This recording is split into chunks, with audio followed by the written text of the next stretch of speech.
2008-এর পরে যে নির্বাচনগুলো হয়েছে এটা মানুষকে ভোট না দেওয়ার একটা প্রবণতা তৈরি করেছে, এবং এই যে ভোট না দেওয়ার একটা বড় প্রবণতা তৈরি হয়েছে সেটাও কিন্তু মানুষের মধ্যে রয়েছে যে আমরা কি আসলে ভোট কেন্দ্রে যাওয়া লাগবে, আমি একাই রাস্তায় ঘুরবো সেই স্বপ্নটা আমি দেখি। আমার কোনো গানম্যান লাগবে না, আমার কোনো প্রোটোকল লাগবে না, আমি জনগণের কাছে যাব, কথা বলবো, তারা আমাকে তার কথাগুলো বলবে।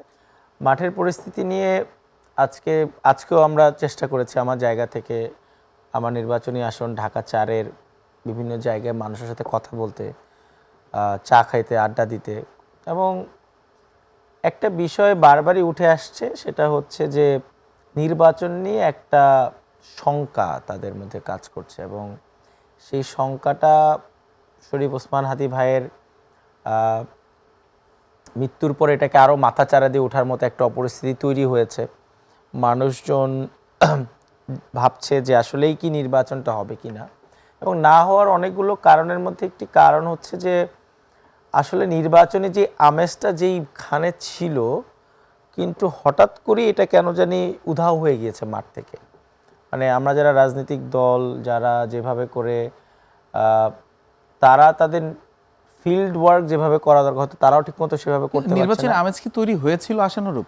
মানে আমরা তো রাস্তায় বড় বড় দলগুলোর পোস্টার, বিলবোর্ড, ব্যানার এগুলো অলরেডি সরিয়ে ফেলা হয়েছে নির্বাচনী বিধিমালা অনুযায়ী, তো সেটা একটা শূন্যতা মনে হয় কাজ করছে কিছু কিছু জায়গায়। আরেকটা হচ্ছে যে শরীফ ঠিক আপনি জানেন যেই দিনই আপনার তফসিল ঘোষণার ঠিক পরের দিন আমরা একজন জুলাই যোদ্ধাকে হারিয়েছি, এবং তিনি কিন্তু একজন ঢাকা 8-এর পসিবল ক্যান্ডিডেট, সম্ভাব্য প্রার্থী ছিলেন, এবং ওনার প্রতি জনমানুষের যে আকাঙ্ক্ষা ওটা কিন্তু একটা পরিবেশ আমেজ যেটাকে বলে সেটা কিন্তু দিচ্ছিল, এবং উনি কিন্তু ওনার মতো আমরা যারা আজকে তরুণ যারা প্রথমবার নির্বাচনে অংশগ্রহণ করব, প্লাস অনেকে যারা ভোট দিতে পারেনি ভোট দিব, তাদের কাছে পৌঁছানোর জন্য যে মেসেজটা তৈরি করার আমেজটা তৈরি হচ্ছে সেটা কিন্তু পিছিয়ে গিয়েছে। আরেকটা হচ্ছে যে গত 16 বছরের 2008-এর পরে যে নির্বাচনগুলো হয়েছে এটা মানুষকে ভোট না দেওয়ার একটা প্রবণতা তৈরি করেছে, এবং এই যে ভোট না দেওয়ার একটা বড় প্রবণতা তৈরি হয়েছে সেটাও কিন্তু মানুষের মধ্যে রয়েছে যে আমরা কি আসলে ভোট কেন্দ্রে যাওয়া লাগবে, আমরা কি ভোটটা দিতে পারবো, তারপরে আমাদের ক্যান্ডিডেটদের যেই ধরনের আমাদের উপর যে হামলা, এবং সেক্ষেত্রে আমাদের প্রশাসনিক জায়গা থেকে একটা অপারগতারও বিষয় কিন্তু লক্ষণীয়। কীরকমভাবে যে গানম্যান দেওয়া হবে এটা ডলাও করে বলা হচ্ছে, মনে হচ্ছে তারা অপারগ, আপনারা লাইসেন্স নেন, অস্ত্রের লাইসেন্সকৃত লাইসেন্স নেওয়া যাবে, মানে এই বিষয়গুলো এরকম একটা মেসেজ দেওয়া হয় যেখানে আপনিও তো প্রচারণায় গিয়েছেন বলছেন, আপনার আসলে নিরাপত্তার সংখ্যাটা কতটুকু মনে হয়েছে, এবং আপনার কি গানম্যানের প্রয়োজনীয়তা মনে হয়? আসলে দেখেন আমার মতো মানুষ যে কিনা যার শত্রু নাই বলতে গেলে চলে, আমি জানি না আমি কারো শত্রু কিনা, বা আমি রাজনীতির পজিটিভ মেসেজটা নিয়ে কাজ করতে চাই। এখানে যদি কেউ আমাকে থ্রেট ফিল করে সেটা তার জন্য থ্রেট, কারণ আমি তো রাজনীতিতে এসেছি পরিবর্তনের জন্য, মানুষ যাতে পজিটিভ রাজনৈতিক আমেজটা তৈরি করে, সেজন্য আমি মনে করি যে আমি কারোর জন্য থ্রেট না, এবং কেউ আমাকে থ্রেট ফিল করে তার জন্য একটা বড় ভুল হবে।